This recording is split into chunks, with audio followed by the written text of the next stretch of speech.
Dear students, micro economics की class में मैं doctor Sunanda Devpura, associate professor, government Meera girls college Udaipur.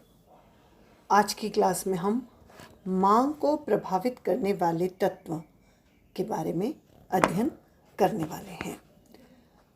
Last lectures में हमने मांग का नियम और मांग के नियम लागू होने के कारण पढ़े थे। अब इस मांग को प्रभावित करने वाले कौन कौन से तत्व हैं, इसके बारे में आज हम अध्ययन करने वाले हैं। मांग में वृद्धि या कमी मूल्य परिवर्तन के कारण होती है।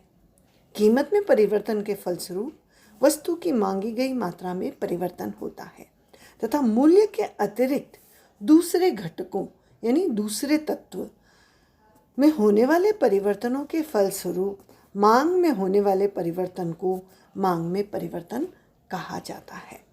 तो ये मांग में परिवर्तन करने वाले अन्य घटक कौन कौन से हैं, अन्य तत्व कौन कौन से हैं वस्तु की कीमत के अलावा, उनके बारे में हम अध्ययन कर रहे हैं। तो उसमें फर्स्ट पॉइंट है उपभोक्ता की आय में परिवर्तन, चेंज इन इनकम। यदि उपभोक्ता की आय में परिवर्तन होता है तो उसका प्रभाव वस्तु की मांग पर पड़ता है। मांग को प्रभावित करने वाला प्रमुख घटक उपभोक्ता की आय है। यदि किसी उपभोक्ता की आय में वृद्धि होती है तो ये कह सकते हैं कि व्यक्ति की क्रय शक्ति बढ़ गई है तथा तब अधिक वस्तुओं को क्रय किया जा सकता है। ऐसी दशा में उस वस्तु की मांग बढ़ेगी। इसके विपरीत स्थिति में वस्तु की मांग घट जाएगी।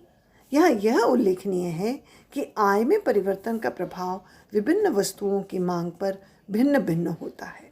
जैसे अनिवार्यताओं की वस्तुओं की मांग पर कम तथा आरामदायक व विलासिता की वस्तुओं की मांग पर आय का परिवर्तन का प्रभाव अपेक्षाकृत अधिक होता है।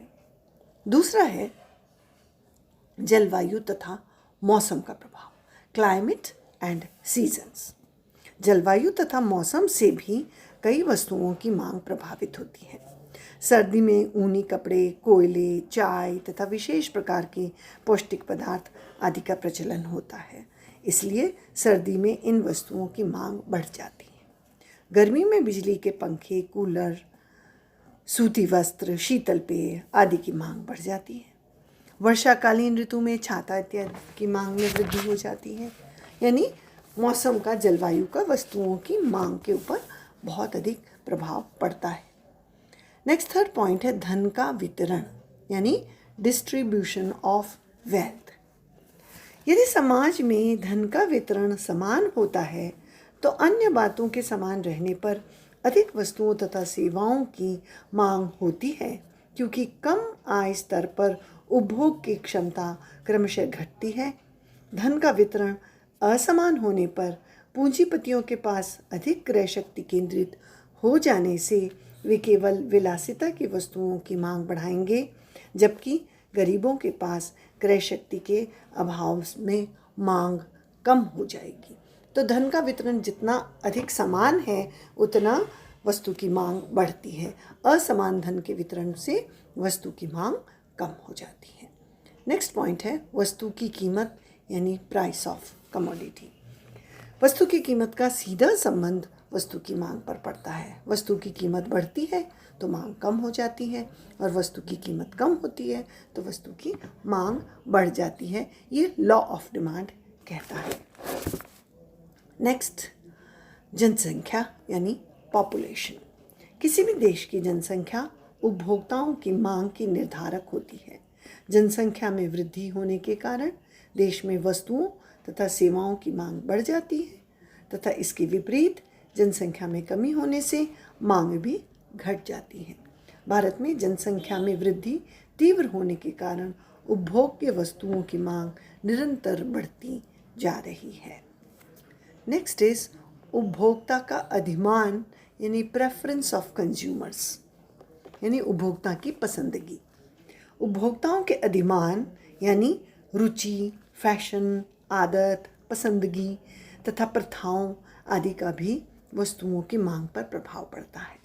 अन्य बातों के समान रहने पर जिन वस्तु या सेवाओं के उपभोग के प्रति उपभोक्ताओं का अधिमान बढ़ता है उनकी मांग बढ़ जाती है, तथा जिन वस्तु तथा सेवाओं के प्रति उपभोक्ताओं का अधिमान यानी प्रेफरेंस घट जाती है उन वस्तुओं की मांग भी घट जाती है। जैसे चाय पीना लोग अधिक पसंद करते हैं तो चाय की मांग में वृद्धि हो जाती है। इस प्रकार फैशन में परिवर्तन के कारण नए वस्त्र, आभूषण इत्यादि आते रहते हैं तथा पुराने बाजार से हटते रहते हैं। इस प्रकार बाजार में वस्तुओं की मांग घटती या बढ़ती रहती है। नेक्स्ट इज व्यापार की स्थिति, that is state of trade. व्यापारिक दशाएं भी मांग को प्रभावित करती हैं।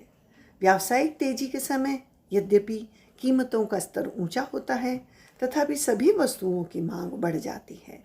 इसका कारण यह है कि तेजी के समय लोगों की मौद्रिक आय में भी वृद्धि हो जाती है। साथ ही तेजी के समय भविष्य में मूल्य में और वृद्धि की संभावना से भी मांग बढ़ जाती है। इसके विपरीत व्यापारिक मंदी की स्थिति में मूल्य में कमी होने पर भी वस्तुओं की मांग कम हो जाती है, क्योंकि लोगों की मौद्रिक आय कम हो जाती है तथा भविष्य में लोग मूल्य में और कमी की आशा करने लगते हैं। नेक्स्ट, आगे बढ़ने के लिए हम नेक्स्ट पेज पे चलते हैं। नेक्स्ट पॉइंट, मुद्रा की मात्रा में परिवर्तन, that is change in amount of money. मुद्रा की मात्रा में कमी अथवा वृद्धि से मांग प्रभावित होती है। मुद्रा प्रसार के समय वस्तुओं के मूल्य ऊंचे हो जाते हैं क्योंकि लोगों की क्रय शक्ति बढ़ जाती है। बहुत सी वस्तुओं के मूल्य बढ़ने पर भी उसकी मांग उतनी ही बनी रहती है। ऐसी स्थिति को भी मांग में वृद्धि कहते हैं। नेक्स्ट है ज्ञान में वृद्धि, एक्सपांशन ऑफ नॉलेज। नए नए आविष्कार, नई वस्तुओं की खोजें, विज्ञापन आदि से उपभोक्ताओं के ज्ञान में वृद्धि होती है, जिससे इन वस्तुओं की मांग भी बढ़ जाती है। बिजली के विभिन्न प्रयोगों की जानकारी से इसकी मांग में आशातीत वृद्धि हुई है। विज्ञापन से भी वस्तु की मांग बढ़ जाती है क्योंकि ये उपभोक्ता की पसंद को प्रभावित करते हैं। जब वस्तु के गुणों तथा उपयोग से परिचित होते हैं तो उसकी मांग प्रभावित होती है। नेक्स्ट पॉइंट इज संबंधित वस्तुओं का मूल्य, प्राइस ऑफ रिलेटेड गुड्स। संबंधित वस्तुओं का मूल्य अर्थात प्रतिस्थापन वस्तुएं अथवा पूरक वस्तुएं। जैसे कार की मांग में वृद्धि या कमी होने का प्रभाव पेट्रोल की मांग में कमी अथवा वृद्धि करेगा, अथवा चाय की मांग में कमी अथवा वृद्धि कॉफ़ी की मांग को प्रभावित करेगा। तो स्थानापन्न वस्तुएं या पूरक वस्तुएं उस वस्तु की मांग को प्रभावित करती हैं। नेक्स्ट पॉइंट इज सरकारी नीति, गवर्नमेंट पॉलिसी। सरकारी नीति भी वस्तुओं की मांग को प्रभावित करती है। जब सरकार किसी वस्तु की मांग बढ़ाना चाहेगी तो करों में कमी करके अथवा अनुदान का सहारा लेगी। जैसे सौर ऊर्जा से खाना बनाने का संयंत्र जब बाजार में आया तब सरकार इसके प्रयोग को बढ़ावा देना चाहती थी, तो सरकार ने इसकी कीमत में 50% का अनुदान दिया ताकि कीमत कम होने पर उपभोक्ता उसे खरीद सके। लेकिन जब सरकार किसी वस्तु को महंगा या हतोत्साहित करना चाहती है, जैसे शराब और तंबाकू और पान और बीड़ी और गुटखा, तो सरकार उस पर भारी कर आरोपण करती है, तो उसकी कीमत बढ़ने से उस वस्तु की मांग हतोत्साहित होती है। नेक्स्ट इज बचत करने की प्रवृत्ति यानी टेंडेंसी ऑफ सेविंग। बचत की प्रवृत्ति अधिक होने पर वस्तुओं की मांग कम होगी तथा बचत की प्रवृत्ति कम होने पर वस्तुओं की मांग अधिक होगी। नेक्स्ट इज वस्तुओं की पूर्ति, सप्लाई और प्रोडक्शन ऑफ कमोडिटीज। वस्तु की मांग वस्तु की कुल उत्पादन और कुल पूर्ति से भी प्रभावित होती है, क्योंकि अगर वस्तु की कुल पूर्ति या उत्पादन एक सीमा से अधिक नहीं बढ़ाया जा सकता तो स्वभावतः उस वस्तु की मांग उस वस्तु की कुल पूर्ति तक ही सीमित रहेगी। तो ये सारे बिंदु थे जो बताते हैं कि वस्तु की मांग को प्रभावित करने वाले तत्व कौन कौन से होते हैं। आई होप आपको ये टॉपिक समझ में आया है, मांग को प्रभावित करने वाले तत्व। तो आप इसको समझिए और इसको रिवाइज कीजिए और आप चैनल को सब्सक्राइब कीजिए, लेक्चर को लाइक कीजिए, यही आपकी अटेंडेंस होगी। So thank you students, thank you so much.